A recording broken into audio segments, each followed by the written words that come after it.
It was the Parthians who destroyed a 40,000-strong Roman army at Carrhae and killed Marcus Crassus, a co-ruler of Rome alongside Caesar and Pompey. Yet Iran's greatest epic, the Shahnameh, which retells the story of the country in such detail that it took decades of work, gives the Parthian Empire just 27 lines. And these were the people who for 5 centuries held the border along the Euphrates, the line where legion after legion was shattered, and Rome could never break them.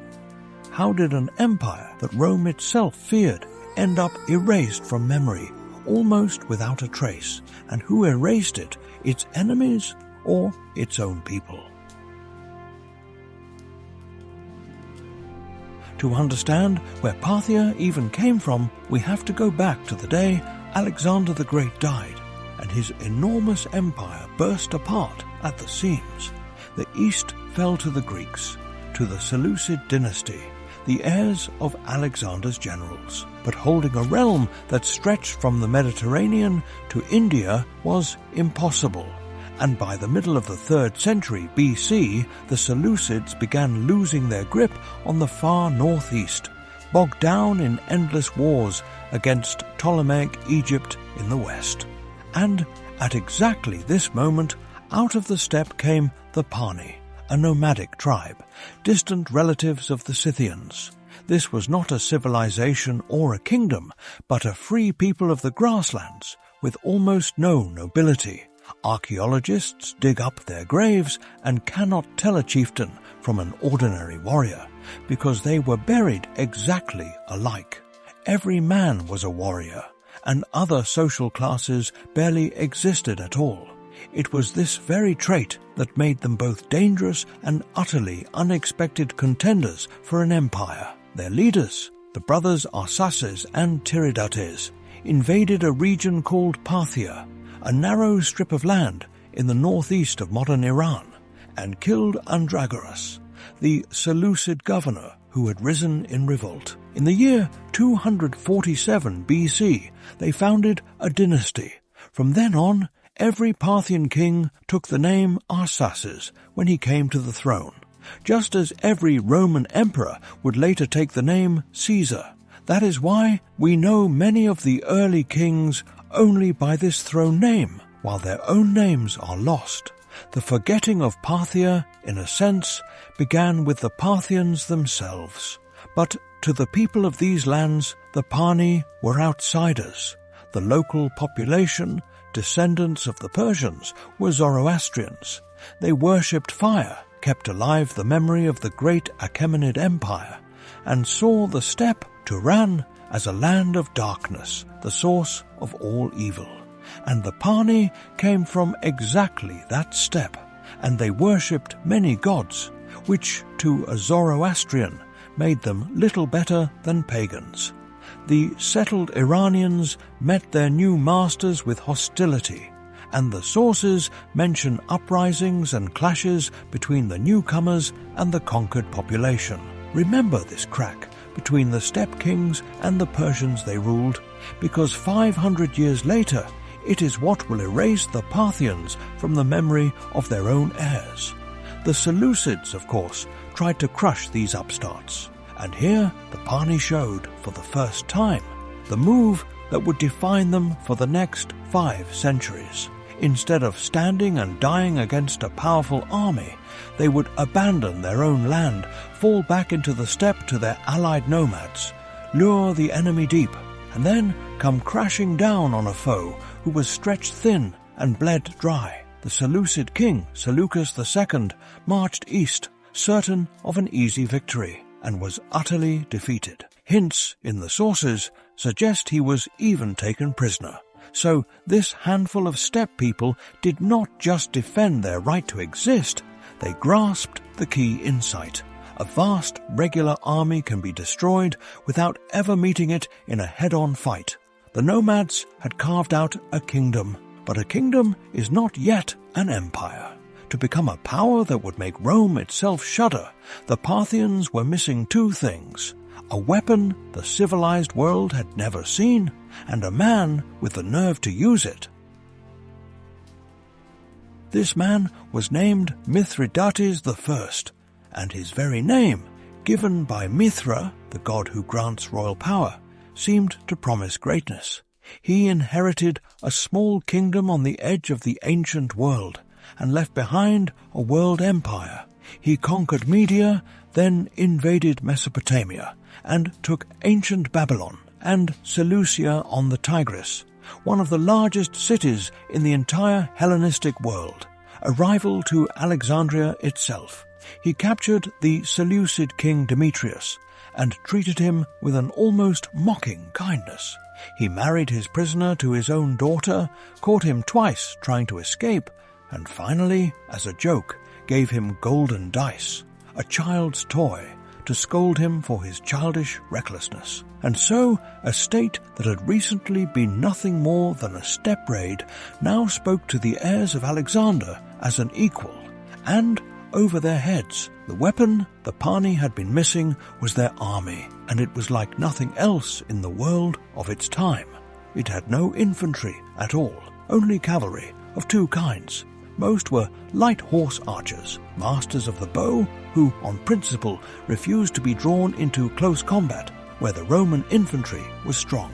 And the core, the fist of the army, were the cataphracts, riders in which both man and horse were sheathed in armor from head to hoof in scale plate, a living iron battering ram. There were few of them, and they were kept in reserve. The combination of the archers' elusive speed and the crushing charge of the cataphracts. Against this, a world of heavy infantry and Greek phalanxes simply had no ready answer. It is striking that the armor for the finest cavalry of antiquity was, according to recent excavations, forged in the workshops of the Merv Oasis, in the very heart of Parthia. And the money came from geography.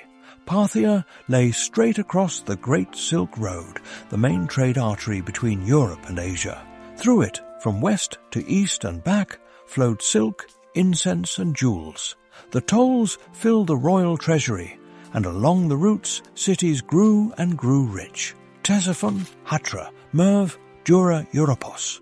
Parthia became a living bridge between the two halves of the known world, and that wealth fed its armies. And here lies a paradox that matters for our whole story.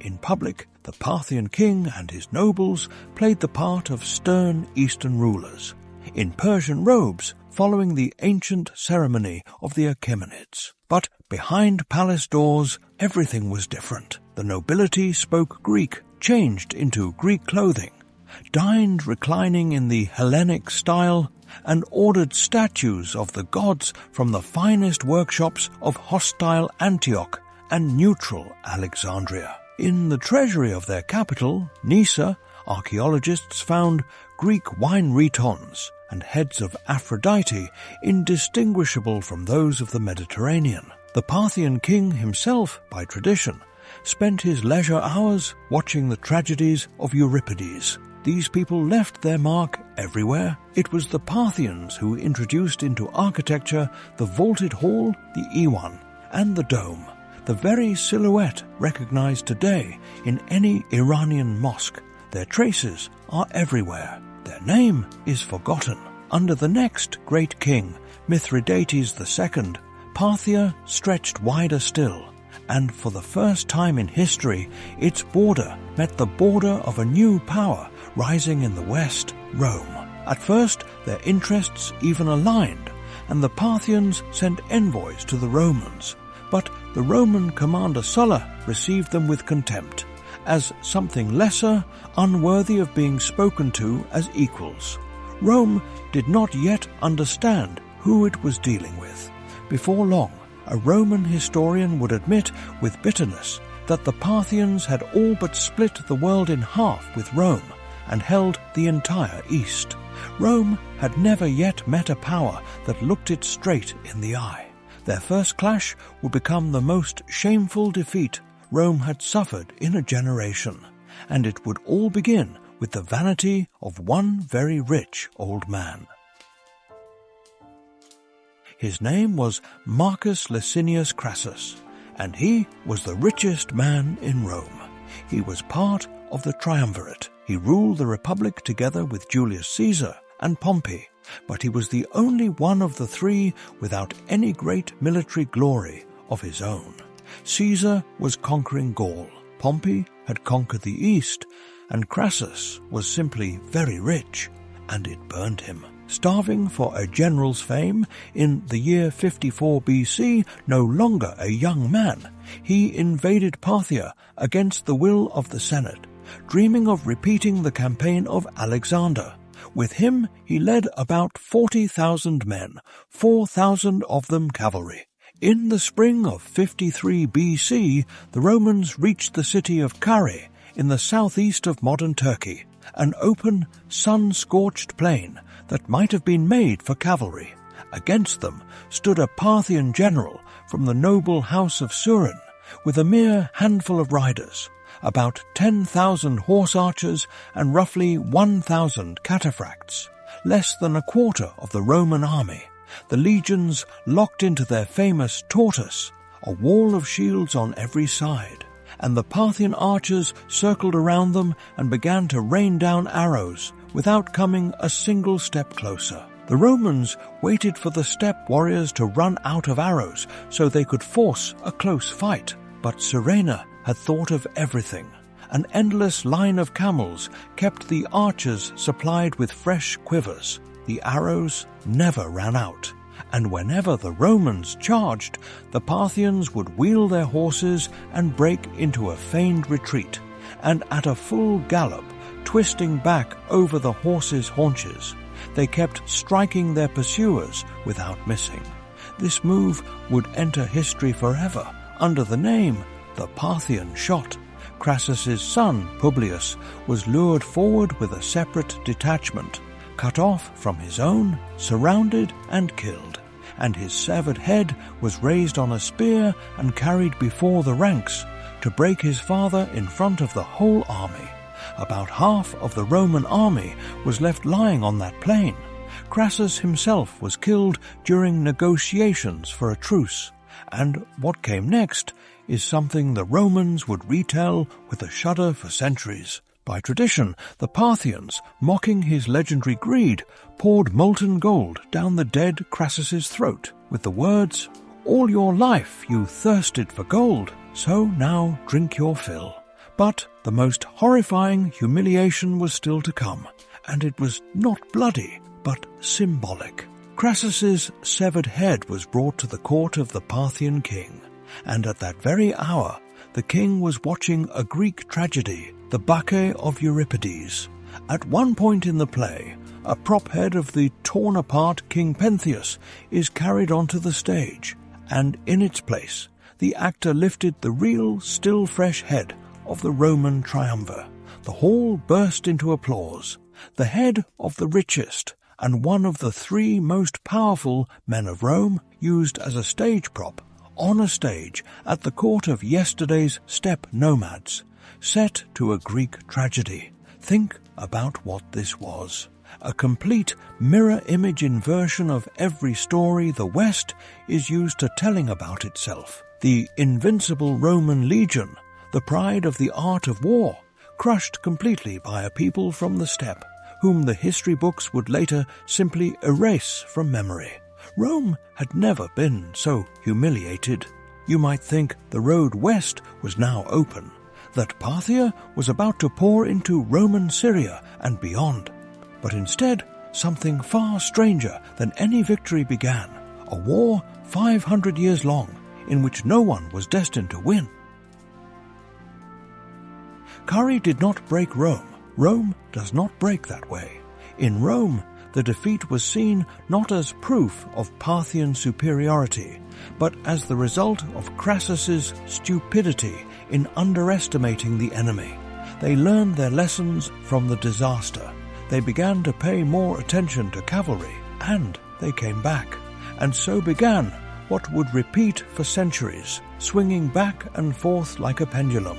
Mark Antony, that same Antony, comrade of Caesar and lover of Cleopatra, led 100,000 men east through Armenia. He let himself drift too far from his supply train, and the Parthians destroyed his siege engines, then chased his retreating army, raining arrows on it at every stage of the march. Antony left more than 35,000 soldiers behind in those sands.